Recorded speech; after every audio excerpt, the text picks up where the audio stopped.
Ladies and gentlemen, what is going on, everybody? Welcome back to the Comic Book Nerd. And Marvel Phase 5 has officially come and gone. In today's video, we, of course, are going to be ranking Marvel Phase 5 with every Disney Plus and every movie in this ranking of Marvel Phase 5. Because if you guys did not know, Phase 6 starts with the Fantastic Four, The First Steps, of course, coming to theaters on Friday. Obviously, that is what we're going to be talking about most of the week, but I did want to get this Phase 5 ranking out for you guys because it's been a while and I have yet to give my thoughts on some of these projects, and I cannot wait to talk about some of these. So, hit that sub button, leave a comment down below if you're into Marvel, Star Wars, DC, pop culture, you name it. We're going to talk about it here on the channel. Yes, later today we will review Superman. We will talk about that leaked Fantastic Four post-credit scene as well. We also have an article from Variety to go over, which will probably be tomorrow's video here on the channel. So stay tuned later. Hit that sub button and leave a comment down below so you guys don't miss any of the latest videos. And without further ado, let us go ahead and hop in to this Marvel Phase 5 ranking. So, at number 12, I have Secret Invasion. Yes, you heard that correctly. Secret Invasion is number 12. I think a lot of people can agree with me when I state that we can, of course, forget this project ever happened, if you're asking me. This project was so bad on Disney Plus. Marvel kind of hyped it up to what it wanted to be. And I think that without the reveal of Rhodey, this would have been like a absolutely terrible show in general. Secret Invasion for me is at number 12 because of just how bad that show really was, if you're asking me. Obviously, it didn't really lead to anything. Nick Fury went back up into space at the end of the show. Didn't really leave us on a cliffhanger or anything like that. Just kind of wrapped up the story pretty much.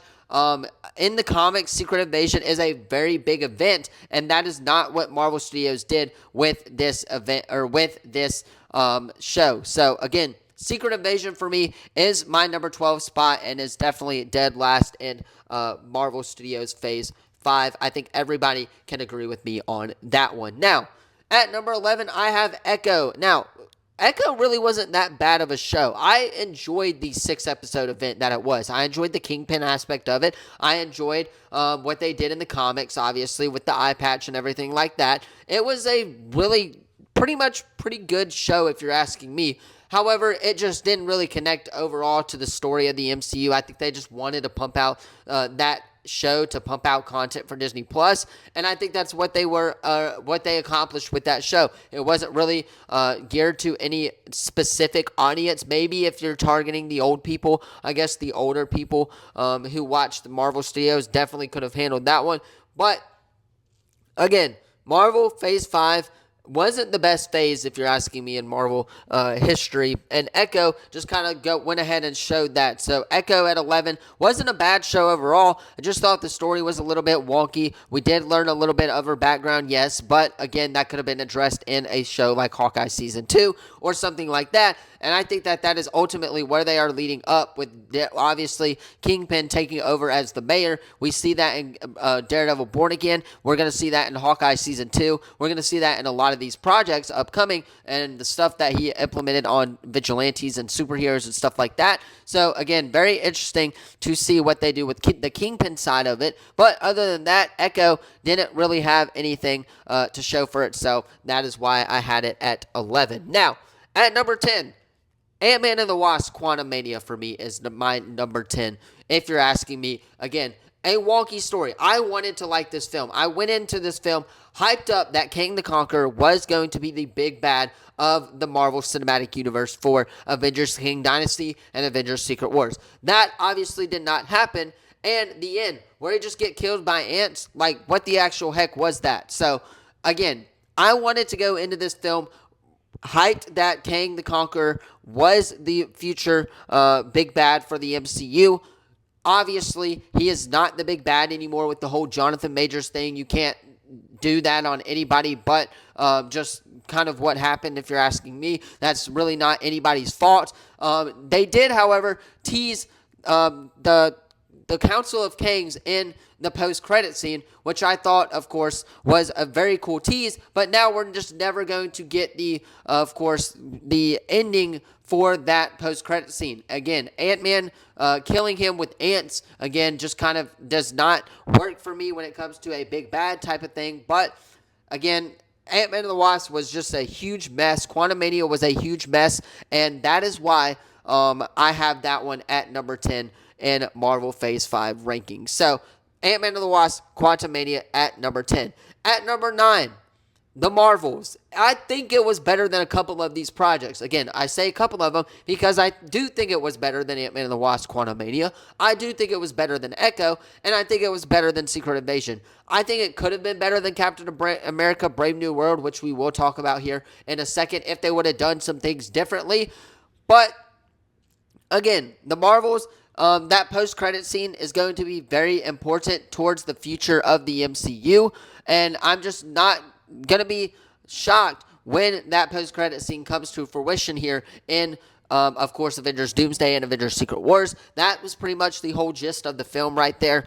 In a nutshell, they were taking down stuff from Ms. Marvel. That whole show was not the best show on Disney Plus either. So The Marvels, for me, gets it at number 9. I just thought that the story was a little bit weird. At times, it was okay. The pacing seemed a little bit quick, but that post-credit scene did obviously have a little bit to show for itself, so that is why I have The Marvels at number 9. Better than a few of these projects, but not better than number 8, which, of course, is Captain America Brave New World. I wanted to go into this film absolutely hyped that Sam Wilson is the new Captain America. Now, Anthony Mackie is the new Captain America in the MCU. I've actually met Anthony Mackie in real life. He is a great person to be around. He is one of the coolest dudes you will ever meet. He likes sports. He is a Saints fan. He is an LSU fan, I believe, as well. So he's from that area, so that obviously makes sense. But that's a completely different video for a completely different day. I've met Anthony Mackie. Was very excited that he is in Captain America Brave New World, and of course the fact that he is the new Captain America. But the story was a little bit wonky. Obviously, it felt more like a Hulk movie than it did a Captain America movie, but that's what's going to happen when you have a Red Hulk as the main villain of the movie, when Harrison Ford is playing Thunderbolt Ross. When Ross comes back from the Incredible Hulk, all of that stuff is going to come into play. They kind of have to move along with it. I thought some of the other characters were great. I thought that Joaquin Torres as Falcon was really good. Obviously, they did implement the same storyline from the Falcon and the Winter Soldier. But, again, it was a little bit of a mess. I enjoyed the film. I really did. A couple of the CGI parts were bad, if you're asking me. But other than that, it was a pretty good film, and that is why I have it at number 8 in my Marvel Phase 5 rankings. Now, number 7, the show that just recently dropped on Disney Plus, Ironheart. That show is really well done. I actually enjoyed the vibe of that show. I got a really good vibe of the show. Now, a couple of those episodes were filler episodes, yes, and it looked like they didn't have anything that they were going, like a direction they were going in until the end, but that Mephisto reveal literally upped it by a lot, and I am super, super happy that they revealed Mephisto in Ironheart. It was a fantastic show. If you're asking me, the CGI I thought was pretty good. I enjoyed the vibe of the show as a whole. Again, my only complaint was a little bit of the story. The whole Natalie thing kind of weirded me out as well. But other than that, it was a decent show, and that is why I give it a 7 here on my Marvel Phase 5 rankings. Now, number 6, Agatha All Along. This show was incredible. I loved this show. This show was one of my favorite shows of Marvel Phase 5, and it is one of my favorite shows on Disney Plus to date right now. So I was very pleased with the way that they did it. Obviously, the reveal with Wanda Maximoff and her son Billy. They're going to go find Tommy at the end. I cannot wait to see what they do with that, if they're going to do that in Vision Quest or in something else.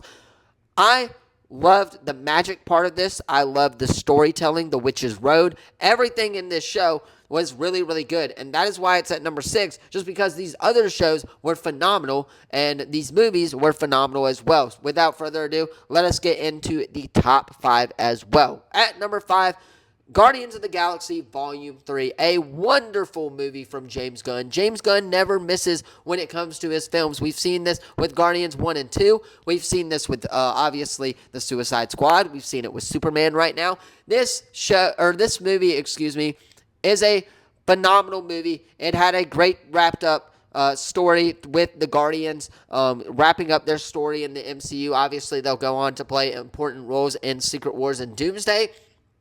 But overall, wrapped up the characters really well. I enjoyed Rocket, getting to learn about Rocket's backstory in this film. No complaints with the CGI whatsoever when it came to Adam Warlock and all of that stuff. The villain was well done. I enjoyed Guardians of the Galaxy, and that's the reason it was number 5 for me. It was just a fantastic film. And we know James Gunn can make a fantastic film. That is why they brought him back to do Guardians of the Galaxy Volume 3, because he knows these characters. And yeah, that is number 5 here on my Marvel Phase 5 rankings. Now, let us go ahead and talk about number 4. Number 4, Daredevil Born Again. Absolutely loved Daredevil Born Again. I loved how Kingpin took over as mayor, had an out for vigilantes, didn't really have a hate on Daredevil himself, really just kind of vigilantes in general. Obviously, towards the end, that changed a little bit, but Kingpin, an excellent villain. I hope that we see him in a future Marvel project, or I hope that they at least imply with him in a future Marvel project. Maybe not in the Fantastic Four, but it's something else where, hey, Kingpin has this kind of quote-unquote I guess whatever you would call it, curfew on the city of New York. They didn't really implement it in Thunderbolts, which will lead us to number 3, which is Thunderbolts, but they didn't really implement it.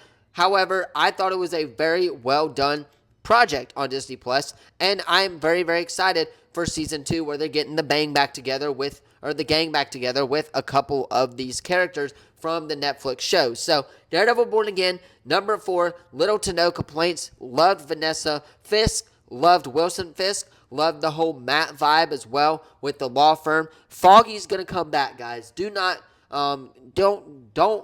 doubt that Foggy is going to come back. He is going to come back in Daredevil Born Again Season 2. I can tell you that right now. And yeah, that's pretty much why it is number 4 for me. It was an outstanding project. Liked it more than Guardians. Liked it more than all of the ones below it. So that is number 4. Obviously, at number 3 is the Thunderbolts. This recent movie hit for me. It was one of the most anticipated movies of the summer, and obviously showed why. Now, the box office numbers did not show why, but the reviews on the film were fantastic. Obviously, that post-credit scene at the end just got me even more excited for Avengers Doomsday and Avengers Secret Wars. Very, very excited for the future of Marvel Studios and how it leads to Doomsday of it all. The Avengers, them coming with the Avengers with a Z, I thought was really, really cool as well. And I cannot wait to see Thunderbolts and what happens next with that team. That film did hit on a lot of mental stuff.